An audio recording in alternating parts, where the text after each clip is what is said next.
Hello बच्चों, अस्सलाम वालेकुम। देखो आज मैं आप लोग क्लास 12 का ये वेरी मोस्ट इंपॉर्टेंट मैथ का क्वेश्चन है बच्चों। ये 5 मार्क्स का क्वेश्चन आएगा और ये 100% ही आपके मैथ के पेपर में उत्तराखंड 2024 के बोर्ड एग्जाम में ज़रूर आएगा। और बहुत नॉर्मल सा क्वेश्चन है, बस आपको एक बार करना है और इस क्वेश्चन को बस एक बार ध्यान से पूरी वीडियो देखो और इस क्वेश्चन को एक बार अपनी कॉपी में ज़रूर करो, ठीक है। चलो इसे करते हैं। देखो बहुत नॉर्मल सा सवाल है। सबसे पहले आपको दो रेखाएं दे रखी होंगी, रेखाओं के समीकरण दे रखे होंगे और तो इन दोनों के बीच की हमें डिस्टेंस बतानी है, मतलब दूरी, न्यूनतम दूरी, शॉर्ट एंड डिस्टेंस। शॉर्ट माने न्यूनतम और डिस्टेंस माने दूरी, तो न्यूनतम दूरी तो उसको हम एस डी लिखते हैं। तो इसको एक तरीका यह है, या तो आप A1 पहले मान लिखो, A2 लिखो, A3 लिखो, मतलब B1 B2 लिखो, तो वो लिखने की जरूरत नहीं है। आप डायरेक्ट भी कर सकते हो या चलो लिख लेते हैं सॉल्व।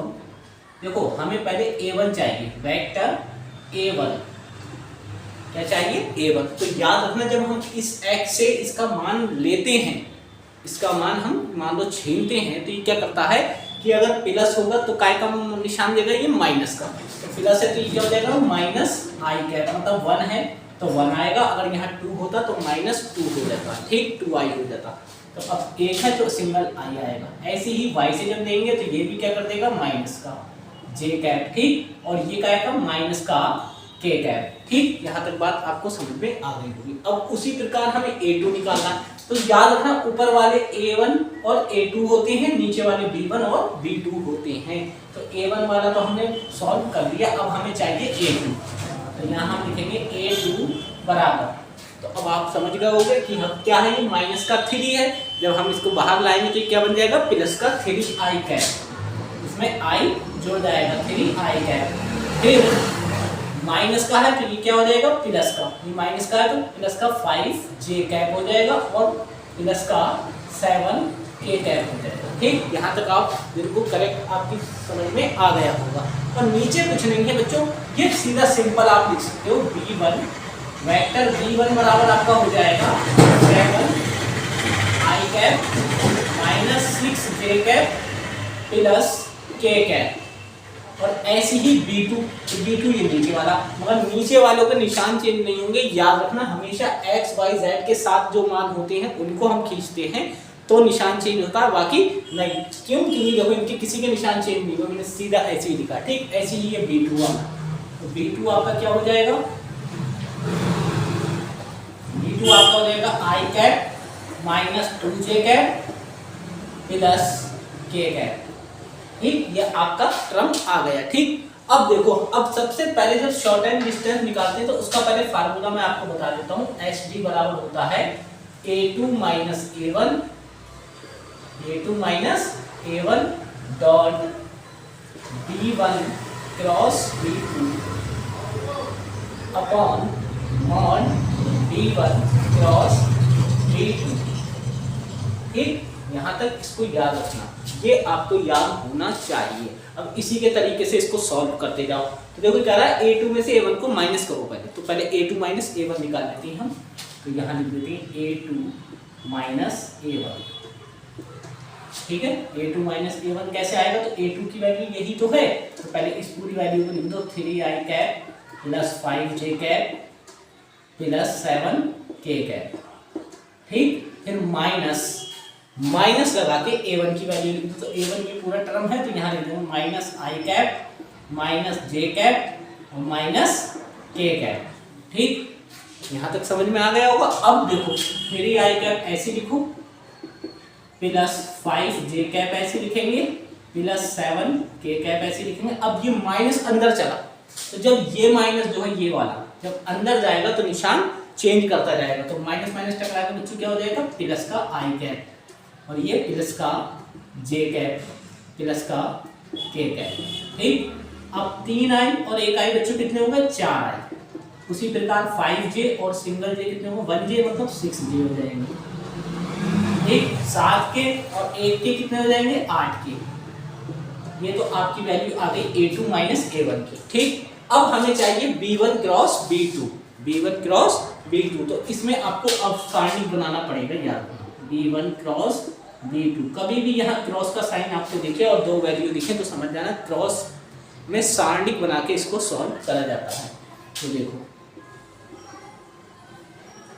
यहाँ लिखेंगे हम आई कैप, जे कैप और के कैप। अब B1 की वैल्यू क्या थी? B1 ये है देखो 7 माइनस 6 और 1, 7 माइनस 6 1 ये आ गया। उसी प्रकार B2 है तो B2 की है 1 माइनस 2 1 माइनस 2 1।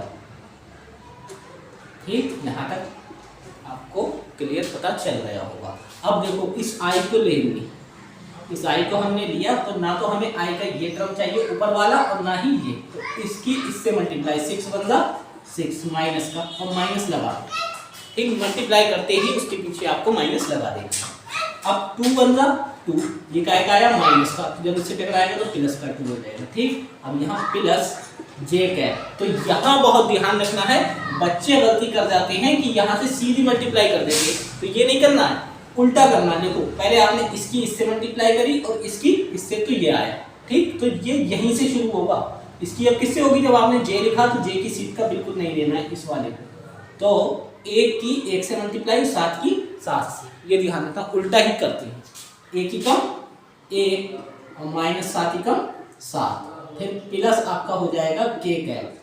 तो के कैप में ना ये लेना है आपको ना ही ये, तो 7 धनु कितने हो गए बच्चों? 14 और 6 कम 6 माइनस लगा के प्लस हो जाएगा। मैंने बताया था 7 धनु 14, उसके पीछे पहले माइनस लगाओ और 6 कम 6 का हो गया माइनस का, और वहां माइनस था टकरा के क्या हो गया? प्लस। यहाँ तक समझ गए होंगे। अब देखो माइनस 6 प्लस 2 कितने हो गए? माइनस 4 आई कैप, क्योंकि माइनस का नंबर बड़ा है तो उसमें माइनस का निशान आएगा। अब 1 में से 7 जाएंगे तो माइनस के 6 जे कैप आएंगे, और के इन दोनों में क्या होगा? माइनस हो जाएगा। बड़ा कौन है? माइनस का 14, तो माइनस 8 के कैप। ठीक, यहाँ तक क्लियर। अब देखो आपने ये वैल्यू भी निकाल ली, ये भी निकाल ली, अब चाहिए ये, तो इसके लिए कुछ नहीं करना, बस इसका मॉडुलस फाइंड कर लेती है।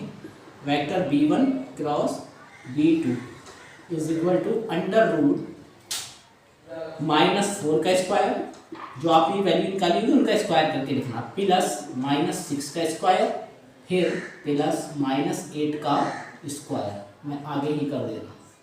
देखो 4 4 दा 16, बोलो 4 चौक 16, 6 छम 36, 8 64, तो ये आपका आ गया अंडर रूट 116। ठीक, अंडर रूट 116, यहाँ तक आपको समझ में आ चुका होगा। इतना आपने कर लिया। अब सारी वैल्यू देखो a2 की ये भी तीनों वैल्यू हमारे पास है, तो अब मैं यहाँ कर दे रहा हूँ। अब यहाँ आपको ये फार्मूला फिर से मैं एक बार लिख के दिखा रहा हूँ, SD a2 minus a1 dot b1 cross b2,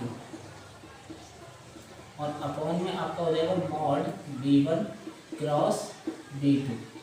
ठीक, अब देखो a2 माइनस a1 की वैल्यू आपने क्या निकाली है ये बताओ। आपने a2 माइनस a1 की वैल्यू यही तो निकाली। यहाँ लिख देंगे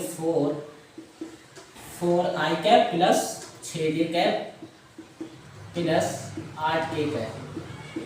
ठीक, अब डॉट b1 क्रॉस b2 आपने ये निकाली। b1 क्रॉस b2 क्या है? -4 आई कैप माइनस 6 जे कैप फिर -8 के कैप अपॉन इसकी वैल्यू आपने क्या निकाली? b1 मॉड b2 की, मॉड b1 क्रॉस b2 की वैल्यू हमने अंडर रूट 16, तो यहाँ लिख देंगे 1/√16। अब देखिए i वाला i से मल्टीप्लाई करेगा, j वाला j से मल्टीप्लाई करेगा, k वाला k से, तो i की i से मल्टीप्लाई जब होती है i dot i product value होती है तो बच्चों 1 आता है। और एक याद रखना i इंटू क्रॉस हो, i क्रॉस i हो तो 0 आता है।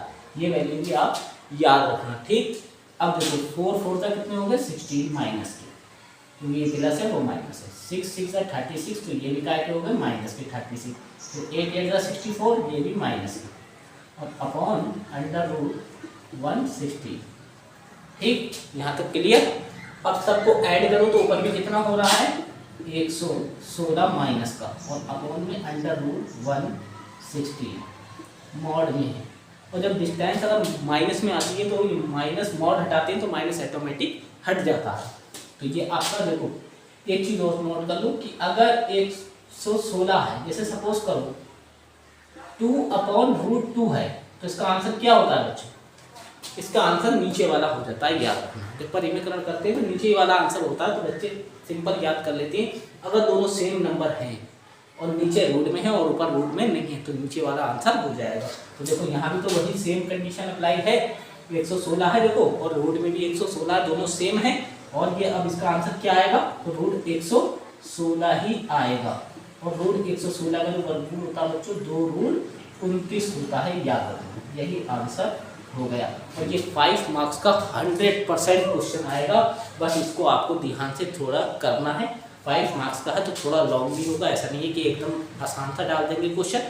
तो ये क्वेश्चन बहुत वेरी मोस्ट इंपोर्टेंट क्वेश्चन है बच्चों, ध्यान से इसे करो, ठीक है। अस्सलाम वालेकुम, मिलते हैं नेक्स्ट वीडियो में।